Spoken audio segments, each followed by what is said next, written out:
ಈಗ ಸಿನಿಮಾದ ನಿರ್ಮಾಪಕರು ನಮ್ಮ ಜೊತೆ ಇದ್ದಾರೆ. ಜಯರಾಮ್ ದೇವಸಮುದ್ರ ಅವರು, ಅವ್ರನ್ನ ಬರ್ಮಾಡ್ಕೊಳ್ಳೋಣ. ಸರ್, ಕಾರ್ಯಕ್ರಮಕ್ಕೆ ಸ್ವಾಗತ. ನಮಸ್ತೆ. ಒಂದು ಡಿಫ್ರೆಂಟ್ ಆದಂಥ ಸಬ್ಜೆಕ್ಟ್ ಸರ್. ಈ ಥರ ಒಂದು ಸಬ್ಜೆಕ್ಟಿಗೆ ಹಣ ಹಾಕಬೇಕು ಅಂತಂದರೆ ತುಂಬ ಕ್ಯಾಲ್ಕುಲೇಷನ್ಸ್ ಇರುತ್ತೆ. ಜೊತೆಗೆ ನಾನೇನು ರೆಗ್ಯುಲರ್ ಕೊಡ್ತಾ ಇಲ್ಲ, ಹೊಸದಾಗೇನೋ ಕೊಡೋಕ್ಕೆ ಹೊರಟಿದ್ದೀನಿ ಅಂತ. ಅದು ಬೇಕು ಕನ್ನಡ ಸಿನಿಮಾಕ್ಕೆ. ಹೇಗೆ ಇಂಥ ಒಂದು ಆಫರ್ ಬಂತು, ಪ್ರಾಜೆಕ್ಟ್ ಬಂತು ನಿಮ್ಮ ಮುಂದೆ, ನೀವು ಯಾವಾಗ ಡಿಸೈಡ್ ಮಾಡಿದ್ರೆ ಇದನ್ನು ನಾನು ಪ್ರೊಡ್ಯೂಸ್ ಮಾಡ್ತೀನಿ ಅಂತ? ನಿಜ, ಆಗಲೇ ಇವರು ಪ್ರವೀರ್ ಅವ್ರು ಹೇಳ್ತಾ ಇದ್ದ ಹಾಗೆ ನಂದು ಬ್ಯಾಕ್ಗ್ರೌಂಡೇ ಬೇರೆ. ನಾನು ಬಿಸ್ನೆಸ್ಸಲ್ಲಿರೋನು, ನಾನು CA, ನನ್ನದು ಕಾರ್ಪೊರೇಟ್ ಕಂಪ್ನಿ ಇತ್ತು, ಅದೆಲ್ಲ ಇತ್ತು. ಕೋಇನ್ಸಿಡೆಂಟ್ಲಿ ಇವರು ಇನ್ನೊಬ್ರಿಗೆ ಯಾರಿಗೋ ಕತೆ ಹೇಳ್ತಾ ಇರಬೇಕಾದ್ರೆ ನಾನು ಬೇರೆ ವಿಚಾರಕ್ಕೋಸ್ಕರ ಆ ಜಾಗದಲ್ಲಿ ಇದ್ದೆ. ಆ ಪ್ರೋಸೆಸ್ಸಲ್ಲಿ ನನಗೆ ಆ ಕತೆ ಹೇಳಬೇಕಾದ್ರೆ I got connected to the story. ನನಗೆ ಆ ಕತೆ ಭಾಳ ಇಷ್ಟ ಅನ್ನಿಸ್ತು, ಚೆನ್ನಾಗಿದೆ ಅನ್ನಿಸ್ತು. ಅಲ್ಲಿವರೆಗೂ ನಾನು ಸಿನಿಮಾನ ಆಸ್ ಅ ಆಡಿಯನ್ ಆಗಿ ನೋಡ್ಕೊಂಡು ಎಂಜಾಯ್ ಮಾಡ್ಕೊಂಡು ಬೆಳೆದಿರೋನು ಅಷ್ಟೇ. ಎಲ್ಲ ಕನ್ನಡ ಸಿನಿಮಾ ನೋಡ್ತಾ ಇದ್ದೆ, ನಾನು ಅದನ್ನು ಅನಲೈಸ್ ಮಾಡ್ತಾ ಇದ್ದೆ, ಏನು ಚೆನ್ನಾಗಿದೆ ಏನು ಚೆನ್ನಾಗಿಲ್ಲ ಅಂತ. ಬಟ್ ಇವ್ರು ಹೇಳಿದ ಕತೆ, ಆಮೇಲೆ ಆ ಕತೆಯಲ್ಲಿರೋ ಹೊಸತನ ಮತ್ತು ಹೊಸ ಟೀಮು, ಅವರು ಪಡ್ತಾ ಇದ್ದಿದ್ದ ಕಷ್ಟ ಇನ್ ಟರ್ಮ್ಸ್ ಆಫ್ ನಮಗೆ ಒಳ್ಳೆ ಪ್ರೊಡ್ಯೂಸರ್ ಸಿಗ್ತಾ ಇಲ್ಲ ಅನ್ನೋದೊಂದು ತೋಡ್ಕೊಂಡಿದ್ರು ಆ ಟೈಮ್ನಲ್ಲಿ. ಸೊ ಓಕೆ, ಇದು ಇಷ್ಟು ಚೆನ್ನಾಗಿರೋ ಕತೆ, ಇದು ಸಿನಿಮಾ ಆಗದೆ ಹಾಗೆ ಕತೆಯಾಗಿ ಉಳಿದಿರಬಾರ್ದು ಅನ್ನೋದೊಂದು ಥಾಟ್ ನನಗೆ ಬಂತು. ಸೊ ಹಾಗಾಗಿ ಪ್ರವೀರ್ ನನ್ನ ಒಳ್ಳೆ ಸ್ನೇಹಿತ. ಸೊ ಹಾಗಾಗಿ ಇಲ್ಲ, ಇದು ಸಿನಿಮಾ ಚೆನ್ನಾಗಿ ಆಗುತ್ತೆ ಅನ್ನೋ ನಂಬಿಕೆ ಬಂತು. ಸುರಾಗ್ ನಮಗೆ ಕತೆ ನರೇಟ್ ಮಾಡಿದ ರೀತಿ ವಾಸ್ ವೆರಿ ಇಂಪ್ರೆಸಿವ್. ಅವ್ನು ಫುಲ್ ಇನ್ವಾಲ್ವ್ ಆಗ್ಬಿಟ್ಟು ಒಂದು ಎಕ್ಸ್ಟ್ರಾಡಿನರಿಯಾಗಿ ಎಕ್ಸ್ಪ್ಲೇನ್ ಮಾಡ್ತಾ ಇದ್ದ ಕತೆ. ಸೊ ಓಕೆ, ಪರವಾಗಿಲ್ಲ, ಇವರು ಹೊಸಬ್ರಾದ್ರೂ ಟ್ಯಾಲೆಂಟ್ ಇದೆ, ಈ ಪ್ರತಿಭೆಗಳಿಗೆ ಅವಕಾಶ ಕೊಡೋದು ಈಸ್ ಇಂಪಾರ್ಟೆಂಟ್ ಅನ್ನಿಸ್ತು. ಹಾಗಾಗಿ ನಾನು ಅದನ್ನು ಕತೆಗೆ ಒಪ್ಕೊಂಡಿದ್ದು. ಅದಾದಮೇಲೆ ಸಾಕಷ್ಟು ಅದರಲ್ಲಿ ಇಂಪ್ರೂವೈಸೇಷನ್ಸ್ ಮಾಡಿ ಅದಕ್ಕೆ ಬೇಕಾದಂಥ ಆರ್ಟಿಸ್ಟ್ಗಳನ್ನ, ಟೆಕ್ನಿಷಿಯನ್ಸ್ನ ಎಲ್ಲಾದ್ರೂ ಯಾವುದಕ್ಕೆ ಕುಂದುಕೊರತೆ ಬರದೇ ಇರೋ ಥರ ನಾನು ಅದು ತುಂಬಿ ಸಿನಿಮಾ ಮಾಡೋದಕ್ಕೆ ಒಪ್ಕೊಂಡಿದ್ದು ನಿಜ. ಅದೇ ಥರ ಔಟ್ಪುಟ್ಟು ಅಷ್ಟೇ ಚೆನ್ನಾಗಿ ಬಂದಿದೆ. ಈಗ ಒಂದು ಒಳ್ಳೆ ಸಿನಿಮಾ ಮಾಡಿದ್ದೀವಿ ಅನ್ನೋ ಒಂದು ಸ್ಯಾಟಿಸ್ಫ್ಯಾಕ್ಷನ್ ಅಂತೂ ಡೆಫಿನೆಟ್ಲಿ ಇದೆ. ಪ್ರವೀರ್, ಇನ್ನು ಈ ಸಿನಿಮಾದಲ್ಲಿ ನಿಮಗೆ ತುಂಬ ವೇರಿಯೇಷನ್ಸ್ ಇದೆ ಕ್ಯಾರೆಕ್ಟರ್. ಕೆಲವೊಂದು ಸಲ ತುಂಬ ಕೂಲ್ ಆಗಿರ್ತೀರ, ಕೆಲವೊಂದು ಸಲ ಇದಾಗಿ ಬರ್ಸ್ಟ್ ಆಗ್ತೀರಾ. ಒಂದು ಸೀನ್ ರಿದ್ದಿಮಾ ಅವ್ರ ಜೊತೆ ಬರುತ್ತೆ, ಅವ್ರು ನಿಮ್ಗೇನೋ ಸಜೆಸ್ಟ್ ಮಾಡ್ತಾ ಇರ್ತಾರೆ, ನಿಮ್ಮನ್ನು ಕೂಲ್ ಡೌನ್ ಮಾಡೋಕ್ಕೆ, ಕಾಮ್ ಡೌನ್ ಮಾಡೋಕ್ಕೆ ಟ್ರೈ ಮಾಡ್ತಾರೆ. ಆಗ ನೀವೇ ರೇಗ್ತೀರಾ, ನೀನು ನನ್ನ ಸೈಕಾಲಜಿಸ್ಟ್ ಆಗಿ ಟ್ರೈ ಮಾಡಬೇಡ ಅಂತ. ಸೊ ಆ ಸೀನ್ಗಳೆಲ್ಲ ಹೇಗಿತ್ತು? ರಿದ್ದಿಮಾ ಅವ್ರ ರಿಯಾಕ್ಷನ್ ಹೇಗಿತ್ತು? ರಿಷಿಕಾ ಅವ್ರ ರಿಯಾಕ್ಷನ್? ರಿಷಿಕಾ ಅವ್ರು ಆ್ಯಕ್ಚುಲಿ ಫಸ್ಟು ಟೈಮ್ ಆ ಶಾರ್ಟ್ ಕೊಟ್ಟಾಗ ಅವ್ರು ಎಕ್ಸ್ಪೆಕ್ಟ್ ಮಾಡಿರಲಿಲ್ಲ ನಾನು ಕೂಗ್ತೀನಿ ಅಂತ. ಅವ್ರು ಹೇಳಿರಲಿಲ್ಲ ಆ್ಯಕ್ಚುಲಿ. ಸೊ ಆ ಶಾರ್ಟಲ್ಲಿ ನಾನು ರೇಗ್ದಾಗ ಅವರು ತುಂಬ ಆರ್ಗ್ಯಾನಿಕ್ ಅವ್ರು ರಿಯಾಕ್ಷನ್ ಕೊಟ್ಟರು.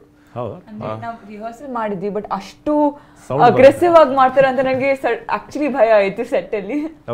ಅದನ್ನ ನೋಡಿದ ತಕ್ಷಣ ಇವರು ನಮ್ಮ ಕ್ಯಾಮ್ರಾ ಆಪರೇಟರ್ ಬಂದ್ಬಿಟ್ಟು, ಅಣ್ಣ ಸಕ್ಕದಾಗಿ ಮಾಡಿದ್ವಿ ಅಣ್ಣ ಅಂತ ಹೇಳಿದ್ರು. ಸೊ ಆ ಕಾಂಪ್ಲಿಮೆಂಟ್ ಕೇಳಿದಾಗ ಸಿಕ್ಕಾಪಟ್ಟೆ ಖುಷಿ ಆಯ್ತು. ಓಕೆ, ಹಾಗಾದ್ರೆ ಯಾಕೆ ನಮ್ಮ ಸ್ಟುಡಿಯೋದಲ್ಲೇ ಅದೊಂದು ಮತ್ತೊಂದ್ಸಲ ಮಾಡಿ ಆ ಡೈಲಾಗ್ ಏನಾದರೂ ಒಂದು ನೆನಪಿದ್ರೆ ಅವ್ರಿಗೆ ಹೇಳಿ, ಅವರು ನಿಮ್ಗೆ ಆ ಡೈಲಾಗ್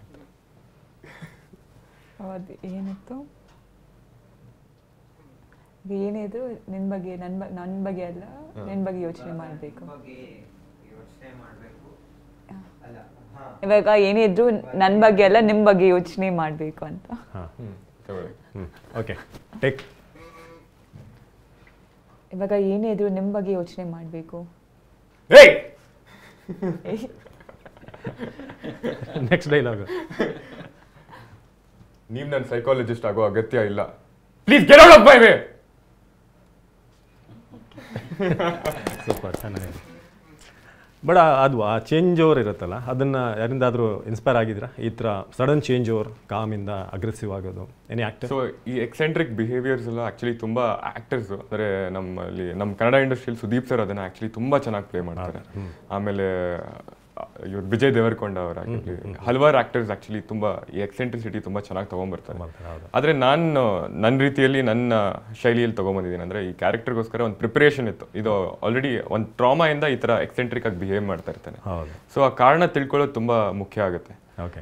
ಸೊ ಆ ಡೀಟೇಲಿಂಗ್ ಇದೆಯಲ್ಲ, ನಾನು ಮತ್ತೆ ಸುರಾಗ್ ಅವ್ರ ಕೂತು ಈ ಕ್ಯಾರೆಕ್ಟರ್ನ ಕರೆಕ್ಟಾಗಿ ಅಂಡರ್ಸ್ಟ್ಯಾಂಡ್ ಮಾಡ್ಕೊಳ್ಳೋಕೆ ತುಂಬಾ ಸುಲಭ ಆಯ್ತು. ಯಾಕಂದ್ರೆ ಅವರು ಒಂದು ಕಾಂಟ್ರಿಬ್ಯೂಟ್ ಮಾಡ್ತಿದ್ರು, ನಾನು ಕಾಂಟ್ರಿಬ್ಯೂಟ್ ಮಾಡ್ತಿದ್ರೆ. ಬರೀ ನಾನೇ ಹೇಳ್ದಂಗೆ ನೀನು ಮಾಡು ಅಂತ ಅವ್ರು ಯಾವತ್ತೂ ಹೇಳಿರಲಿಲ್ಲ. ನಾನು ಹೇಳಿದ ಪಾಯಿಂಟ್ಸ್ನ ಅವ್ರು ಕನ್ಸಿಡರ್ ಮಾಡ್ತಿದ್ರು, ಅವ್ರು ಹೇಳಿದ ಪಾಯಿಂಟ್ಸ್ನ ನಾನು ಕನ್ಸಿಡರ್ ಮಾಡ್ತಿದ್ದೆ. ಸೊ ಒಂದು ಕೊಲಾಬ್ರೇಟಿವ್ ಆಗಿತ್ತು. ಇನ್ಫ್ಯಾಕ್ಟ್ ನಮ್ಮ ಪ್ರೊಡ್ಯೂಸರ್ ಅವ್ರು ಎಷ್ಟು ಸೆನ್ಸಿಬಲ್ ಆಗಿದ್ದಾರೆ ಅಂದರೆ, ಅವ್ರ ಸ್ಟೋರಿಗೆ ಕಾಂಟ್ರಿಬ್ಯೂಷನ್ ತುಂಬಾ ಇದೆ. ಎಲ್ಲರೂ ಆಕ್ಚುಲಿ ತುಂಬಾ ಚೆನ್ನಾಗಿ ಕಾಂಟ್ರಿಬ್ಯೂಟ್ ಮಾಡಿದ್ದಾರೆ. ನೀವು ಕ್ಲೈಮ್ಯಾಕ್ಸ್ ನೋಡಿರ್ತೀರ, ಅದಕ್ಕೆ ಅವ್ರ ನಮ್ಮ ಪ್ರೊಡ್ಯೂಸರ್ಸ್ ಅವರು ತುಂಬಾ ಚೆನ್ನಾಗಿ ಕಾಂಟ್ರಿಬ್ಯೂಟ್ ಮಾಡಿದ್ದಾರೆ. ಅವ್ರು ಹೇಳೋ ಕೆಲವು ಪಾಯಿಂಟ್ಸ್ ತುಂಬಾ ಒತ್ತಾಯ ಮಾಡಲ್ಲ, ಅವ್ರು ಹೇಳ್ತಾರೆ. ಅವ್ರು ಹೇಳಿದಾಗ ನಮ್ಗೆ ಹಿಂಗ್ ಕರೆಕ್ಟ್ ಅಲ್ಲ, ಚೆನ್ನಾಗಿದೆಯಲ್ಲ ಅಂತ ನಾವು ಆ ಪಾಯಿಂಟ್ಸ್ ನ ಕನ್ಸಿಡರ್ ಮಾಡ್ತೀವಿ. ಸೊ ಈ ತರ ಎಲ್ಲರೂ ಒಂದು ಚೆನ್ನಾಗಿ ಈ ತರ ಕಾಂಟ್ರಿಬ್ಯೂಟ್ ಮಾಡಿದಾಗ ಒಳ್ಳೆ ಸಿನಿಮಾ ಆಗುತ್ತೆ. ಆ ಸಿನಿಮಾ ಸ್ಕ್ರೀನ್ ಮೇಲೆ ತುಂಬ ಚೆನ್ನಾಗಿ ಟ್ರಾನ್ಸ್ಲೇಟ್ ಆಗುತ್ತೆ, ಆಡಿಯನ್ಸ್ಗೆ ಮುಟ್ಟುತ್ತೆ. ಮುಟ್ಟುತ್ತೆ. ಸೊ ಅದು ನಿದ್ರಾದೇವಿ ಮೂಲಕ ಆಗಿದೆ ಅಂತ. ಇನ್ನು ರಿಷಿಕಾ ಅವರಿಗೆ ಅವರು ಕೌನ್ಸಿಲಿಂಗ್ ಮಾಡ್ತಾ ಇರ್ತಾರಲ್ಲ ಕಂಪ್ನಿ, ಅವ್ರದ್ದೆಲ್ಲ ಕಂಪ್ಲೇಂಟ್ ಬಂದಿದೆ ನಮಗೆ TV9ಗೆ. ನೀವು ಹೆಂಗೆ ಅವರಿಗೆ ದಿಂಬು ಚಾಪೆ ಎಲ್ಲ ಹಾಕಿ ಅಲ್ಲಿ ಸೋಫಾ ಹೆಂಗೆ ಪರ್ಮಿಷನ್ ಕೊಟ್ರಿ ಅಂತ? ಇಲ್ಲ, ಬರೀ ಮಲ್ಗೋಗ್ ಬಂದಿದ್ರಲ್ಲ, ಸೊ ಬಿಟ್ಟೆ, ನೋ ಪ್ರಾಬ್ಲಮ್. ಜಸ್ಟ್ ಬರೀ ಸ್ವಲ್ಪ ಮಲಗಿಲ್ಲ, ಮಾತಾಡ್ಬೇಕು, ಡಿಸ್ಟರ್ಬ್ ಮಾಡ್ತಾ ಇದ್ರು ಕೆಲಸ. ಇಲ್ಲ ಅದಕ್ಕೆ ಹೇಳ್ದಾರ ಸ್ವಲ್ಪ ಮೆತ್ತಗೆ ಮಾತಾಡಿ ಅಂತ. ಅದಕ್ಕೆ ನನಗೆ ಹಾಲು ಕುಡಿಸ್ಬಿಟ್ಟು ಕಳಿಸ್ಬಿಟ್ರು. ಎಲ್ಲ ಆಕ್ಚುಲಿ ನನಗೆ ಆ ಸೂಸೈಡ್ ಹೆಲ್ಪ್ ಲೈನ್ ಬಗ್ಗೆ ನಾವು ಫಸ್ಟ್ ಸಿರಾಗ್ ಮತ್ತೆ ನಾನು ಡಿಸ್ಕಸ್ ಮಾಡಿದಾಗ ನಾನು ಹೋಗಿ ನನಗೆ ಸೂಸೈಡ್ ಹೆಲ್ಪ್ ಲೈನ್ ಇದೆ ಅಂತಾನೆ ಗೊತ್ತಿರಲಿಲ್ಲ ಅವಾಗ ತನಕ, ಟು ಬಿ ಆನೆಸ್ಟ್. ನನಗೆ ಆಕ್ಚುಲಿ ಈ ತರ ಒಂದು ಸೆಂಟರ್ ಇದೆ ಅಂತಾನೆ ಗೊತ್ತಿರಲಿಲ್ಲ. ಅಂದ್ರೆ ಕೇಳಿದ್ದೆ, ಬ್ಯಾಂಗ್ಳೂರಲ್ಲಿ ಇದೆ ಅಂತ ಗೊತ್ತಿರಲಿಲ್ಲ. ಸೊ ಅದು ಹೋಗಿ ಆನ್ಲೈನ್ ಹೋಗಿ ನಾನೆಲ್ಲ ಚೆಕ್ ಮಾಡಿ ಅವಾಗ ನನಗೆ ಗೊತ್ತಾಯ್ತು ಈ ತರ ಇದೆ, ಈ ತರ. ಮತ್ತೆ ಅವ್ರು ಹೆಂಗ್ ಡಿಸ್ಕಷನ್, ಮತ್ತೆ ಅದ್ರ ಬಗ್ಗೆ ಅಂದ್ರೆ ಈ ಕ್ಯಾರೆಕ್ಟರ್ ಅವಳ ಜಾಬೇ ಅದಲ್ಲ, ಶೀಸ್ ಅ ಕೌನ್ಸಿಲರ್. ಸೊ ಅದೆಲ್ಲ ನನಗೆ ಈ ಫಿಲ್ಮ್ ಮೂಲಕ ನನಗೆ ಗೊತ್ತಾಯ್ತು ಇದೆಲ್ಲ ಇದೆ ಅಂತ. ಓಕೆ. ಇನ್ನು ಸರ್, ಸುಧಾರಾಣಿ ಅವರಂತ ಆ್ಯಕ್ಟ್ರುಗಳು, ನಾವು ಅವ್ರನ್ನೆಲ್ಲ ಚಿಕ್ಕ ವಯಸ್ಸನ್ನು ನೋಡ್ಕೊಂಬಂದಂಥವ್ರು, ಅವ್ರನ್ನ ಹೇಗೆ ರೋಪಿನ್ ಆಯಿತು? ಇಲ್ಲ, ಇದು ಕತೆ ಅಂತ ನನಗೆ ಫಸ್ಟ್ ಬಂದಿದ್ದ ದಿವಸನೇ ಅವತ್ತೇ ನಮಗೆ ಆ ಪಾತ್ರದ ಇಮ್ಯಾಜಿನೇಷನಲ್ಲಿ ಸುರಾಗ್ ಅವ್ರು ಹೇಳಿದರು, ಸರ್ ಇದರಲ್ಲೊಂದು ಅಮ್ಮನ ಪಾತ್ರ ಇದೆ, ಅದಕ್ಕೆ ಸುಧಾರಾಣಿ ಮೇಡಮ್ ಆದರೆ ಆಪ್ಟಾಗಿರ್ತಾರೆ, ಅವ್ರ ಹತ್ರ ಮಾತಾಡಿಲ್ಲ, ಬಟ್ ಹೇಗೋ ಮಾಡಿ ನಾನು ಅವ್ರನ್ನ ಒಪ್ಪಿಸ್ತೀನಿ. ಸೊ ನನಗೆ ಫಸ್ಟು ನರೇಷನ್ ಟೈಮಿಂದನೂ ಅದರಲ್ಲಿ ಅಮ್ಮ ಅಂದರೆ ಸುಧಾರಾಣಿನೇ ಅನ್ನೋ ಇಮ್ಯಾಜಿನೇಷನಲ್ಲೇ ನಾನು ಕತೆ ಕೇಳಿದ್ದು. ಸೊ ಹಾಗಾಗಿ ಅವರು ಭಾಳ ಬ್ರಿಲಿಯಂಟ್ ಆ್ಯಕ್ಟರ್. ಅದರಲ್ಲಿ ಕೆಲವಷ್ಟು ಡೈಲಾಗ್ಸ್ ಇದೆ ಅವ್ರದ್ದೆಲ್ಲ, ಸ್ಟಾರ್ಟಿಂಗಲ್ಲೇ ಬರುತ್ತದೆಲ್ಲ. ಆ ನಿದ್ರಾ ದೇವತೆ ಲೋಕನ ಇಂಟ್ರೊಡ್ಯೂಸ್ ಮಾಡಬೇಕಾದ್ರೆ ಅದರಲ್ಲಿ ಬ್ಯಾಕ್ಗ್ರೌಂಡಲ್ಲಿ ಅವ್ರ ವಾಯ್ಸ್ ಇರುತ್ತೆ. ಅಮೇಝಿಂಗ್ ಆಗಿ ಮಾಡಿದ್ದಾರೆ. ಅವ್ರದ್ದು ಚಿಕ್ಕ ಪಾತ್ರ ಆದ್ರೂ ಭಾಳ powerful role, impactful role. So ಹಾಗಾಗಿ ನಮಗೆ ಅವರು ಅಷ್ಟು ಚಿಕ್ಕ ಪಾತ್ರ ಒಪ್ತಾರೋ ಒಪ್ಪಲ್ಲನ ಇದು ಇತ್ತು ಕನ್ಸರ್ನ್. ಬಟ್ ಕತೆ ಅರ್ಥ ಮಾಡ್ಕೊಂಡಾದ್ಮೇಲೆ she agreed, very thankful to her. ಭಾಳ ಚೆನ್ನಾಗಿ ಪರ್ಫಾರ್ಮು ಮಾಡಿದ್ದಾರೆ. ಅದಲ್ಲದೆ ಅದರಲ್ಲಿ ಶ್ರುತಿ ಹರಿಹರನ್ ಆಗಲಿ, ಈ ಥರ ಚಿಕ್ಕ ಚಿಕ್ಕ ರೋಲ್ಸ್ ಸಾಕಷ್ಟಿದೆ, ಬಟ್ ವೆರಿ ಇಂಪ್ಯಾಕ್ಟ್ಫುಲ್ ರೋಲ್. ಪ್ರತಿಯೊಂದು ಪಾತ್ರನೂ ಅದರಲ್ಲಿ ಅದಕ್ಕೇನೋ ಒಂದು ಕಾರಣ ಇಲ್ಲದೆ ಸುಮ್ಮನೆ ಯಾರನ್ನೂ ತುಂಬಿಲ್ಲ ಅಲ್ಲಿ. ಭಾಳ ಚೆನ್ನಾಗಿ ಒಪ್ಕೊಂಡ್ರು. ಮತ್ತು ಅದಕ್ಕೆ ಬೇಕಾದಂಥ ಪರ್ಫಾರ್ಮಿಂಗ್ ಆರ್ಟಿಸ್ಟ್ನೇ ಹಾಕ್ಕೊಂಡು ಮಾಡಿದ್ದು ಇತ್ತು ಅದರಲ್ಲಿ. ಸುಮಾರು ಎಷ್ಟು ದಿನ ಶೂಟ್ ಮಾಡಿದ್ದೀರಾ ಸರ್ ಈ ಮೂವಿ? ಅಬೌಟ್ ಒಂದು 40 days ಅಪ್ರಾಕ್ಸಿಮೇಟ್ಲಿ. 3 ಶೆಡ್ಯೂಲ್ಸಲ್ಲಿ ಬ್ರೇಕ್ ತೊಗೊಂಡು ಮಾಡಿದ್ದಾಯಿತು, ಬಟ್ ಎಲ್ಲನೂ ಪ್ಲ್ಯಾನ್ ಪ್ರಕಾರನೇ ಹೋಗಿದ್ದು. ಲೊಕೇಶನ್ಸ್ ಎಲ್ಲೆಲ್ಲಿ?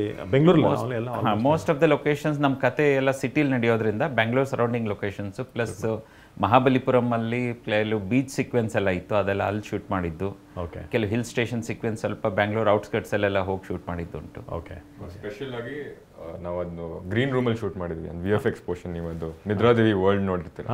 ಸೊ ಅದನ್ನ ಕ್ರಿಯೇಟ್ ಮಾಡೋದಕ್ಕೆ ಒಂದು ಸ್ಪೆಷಲ್ ಆಗಿ ಒಂದು ಪ್ಲೇಸ್ನ ಹೈರ್ ಮಾಡಿಬಿಟ್ಟು ಗ್ರೀನ್ ಸ್ಕ್ರೀನ್ಸ್ ಎಲ್ಲ ಹಾಕಿ, ಆಮೇಲೆ ವೈಟ್ ಸ್ಯಾಂಡ್ನ ಹುಡುಕಿ ವೈಟ್ ಸ್ಯಾಂಡ್ನ ಅಲೋಕೇಟ್ ಮಾಡಿ, ಆಮೇಲೆ ಅದಕ್ಕೆ ಕೆಲವು ಸೆಟ್ ವರ್ಕ್ ಎಲ್ಲ ಮಾಡಿ, ಉಲ್ಲಾಸ್ ಹೈದೂರ್ ಅವ್ರು ನೋಡಿರ್ತೀರ ಅವ್ರ ವರ್ಕ್, ಸಪ್ತಸಾಗರ ಆಗಿರ್ಲಿ, 777 ಚಾರ್ಲಿ, ಅವನೇಶ್ರೀ ಮನ್ನಾರ್, ಆಕ್ಚುಲಿ ತುಂಬಾ ಬ್ಯೂಟಿಫುಲ್ ಆಗಿ ಸೆಟ್ನ ಹಾಕಿದ್ರು ಅವತ್ತು.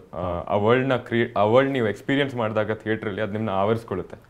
ಒಂಥರ ಪಿಂಕಿಶ್ ಬ್ಲೂ ಹ್ಯೂಸ್, ತುಂಬಾ ಚೆನ್ನಾಗಿ ಮಾಡಿದ್ದಾರೆ. ಫ್ಯಾಂಟಸಿ ಅಂದ್ರೆ ನೀವು ಫಾರಿನ್ ಹೋಗೋ ಶೂಟ್ ಮಾಡೋದು ಒಂದೇ, ಅದು VFX ವರ್ಲ್ಡ್ ತೋರಿಸಿರೋದು ಒಂಥರ ಡಿಫ್ರೆಂಟ್ ಆಗಿದೆ. BGM ಯಾರು, ಮ್ಯೂಸಿಕ್ ಯಾರು ಮಾಡಿರೋದು? ತುಂಬಾ ಆಪ್ಟ್ ಆಗಿದೆ ನಿಮ್ಮ ಪ್ರತಿಯೊಂದು ಸಿಂಗಲ್ ಕೂಡ. ನಕುಲ್ ಅಲ್ಲ? ಹೌದು, ತುಂಬಾ ಹಾಡು ಕೂಡ ಹಾಡಿದಾರೆ ಅನ್ಸುತ್ತೆ. ನಕುಲ್ ಅಭ್ಯಂಕರ್ ಅವರು ಆಕ್ಚುಲಿ ತುಂಬಾ ಸೆನ್ಸಿಟಿವ್ ಆಗಿ ಸ್ಕೋರ್ ಮಾಡಿದ್ದಾರೆ. ಬ್ಯಾಕ್ಗ್ರೌಂಡ್ ಸ್ಕೋರ್ನ ಕ್ಯಾರೆಕ್ಟರ್ಸ್ನ ತಲೆಯಲ್ಲಿ ಇಟ್ಕೊಂಡು, ಕ್ಯಾರೆಕ್ಟರ್ಸ್ ಪರ್ಸನಾಲಿಟಿನ ತಲೆಯಲ್ಲಿ ಇಟ್ಕೊಂಡು ಅದಕ್ಕೋಸ್ಕರ ನೀಟಾಗಿ ಕ್ಯೂರೇಟ್ ಮಾಡಿದ್ದಾರೆ ಮ್ಯೂಸಿಕ್. ಆಕ್ಚುಲಿ ನಕುಲ್ ನಮ್ಮ ಕನ್ನಡ ಇಂಡಸ್ಟ್ರಿ ಇನ್ನೂ ಅಂಡರ್ ರೇಟೆಡ್ ಅನ್ಸುತ್ತೆ. ಅವ್ರಿಗೆ ಇನ್ನೂ ದೊಡ್ಡ ಅವಕಾಶಗಳು ಸಿಗಬೇಕು. ಅವ್ರ BGM ಅಂದ್ರೆ ಹೆಂಗಂದ್ರೆ ತುಂಬಾ ಅಂದ್ರೆ ಅವ್ರು ತುಂಬಾ ಸೀನ ಎಷ್ಟು ಅವರು ಎಲಿವೇಟ್ ಮಾಡ್ತಾರೆ. It's beautiful. ಹೌದು.